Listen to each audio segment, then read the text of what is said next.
রাজনীতিক, সাংবাদিক, আইনজীবী, ছাত্র সমাজ সহ সকল অংশীজনদের মতামতের ভিত্তিতে সংবিধানের 18তম সংশোধনী আনতে যাচ্ছে সরকার। সংবিধান সংশোধনে গঠিত জাতীয় সংসদের বিশেষ কমিটির সভাপতি সালাউদ্দিন আহমেদ বলেন, প্রথম বৈঠকে কিছু দিক নির্দেশনামূলক সিদ্ধান্ত নেওয়া হয়েছে। সেখানে গুরুত্ব পাবে কবে কোন অংশীজনদের মতামত নেওয়া হবে।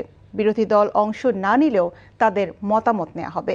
রিপোর্ট করছেন হাসান মাহমুদ।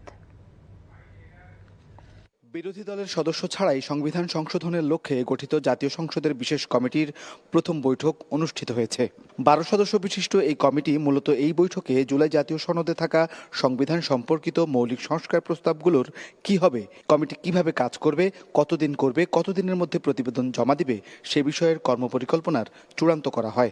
জুলাই সনদের মধ্যে বিরোধী দল একটা বলেছেন কাঠামোগত, আমরা সেখানে নোট অফ ডিসেন্ট দিয়েছি, তাহলে আমরা কোনটা মানব?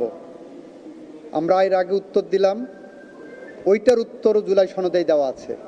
আমার কোনটা মানা উচিত সেটা জুলাই সনদেই দেওয়া আছে। এটাকে বলা হয় আইনের পরিভাষায় harmonious interpretation of statute and documents. সুতরাং জুলাই সনদ একটা ডকুমেন্ট, ওই ডকুমেন্টের হারমোনিয়াস ইন্টারপ্রিটেশনটা ওখানেই বলে দেওয়া আছে। কমিটির সভাপতি সালাউদ্দিন আহমেদ গণমাধ্যমকে জানান, কাদের সাথে আলোচনা করে সংবিধান সংশোধন করা হবে সেই অংশীজনদের নাম। সকলের সাথে আমরা আলোচনা করব, আমরা বিচারপতিদের সাথে আলোচনা করব, আমরা সুপ্রিম কোর্ট আইনজীবীদের সাথে আলোচনা করব। এইভাবে আমরা সমাজের সকল সেকশনের সাথে আলোচনা করে তাদের মতামত নিয়ে জুলাই জাতীয় সনদ বাস্তবায়ন করব এবং জুলাই জাতীয় সনদের বাইরেও সমাজের যে সমস্ত প্রত্যাশা আছে থাকবে সেই সমস্ত বিষয়গুলো অ্যাড্রেস করব।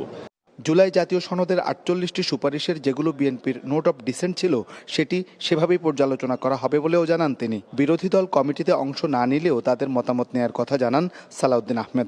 বিরোধী দলের পক্ষ থেকে যে 5টি নাম দেওয়ার কথা ছিল সেই নামগুলো আমরা এখনো পাইনি। আমি আশা করি তারা হয়তো অনুধাবন করবেন, এক পর্যায়ে তারা হয়তো তাদের নাম দিবেন এবং তাদের সাথে আমরা আলোচনা করব। এছাড়াও নাম যদি নাও দেয়, আমরা সকল বিরোধী দলীয় যারা দল আছেন, সদস্য আছেন, তাদের সকলের পরামর্শ আমরা গ্রহণ করব। তারা যদি মিটিংয়ে এসে দেয় ভালো, মিটিংয়ের বাইরে দিলেও আমরা সেটা গ্রহণ করব, লিখিতভাবে যদি দেয়। সংবিধান সংশোধনের মাধ্যমে জুলাই জাতীয় সনদ পূর্ণাঙ্গভাবে বাস্তবায়ন করার পরিকল্পনার কথাও জানান সভাপতি। Hasan Mahmud, NTV news, Dhaka.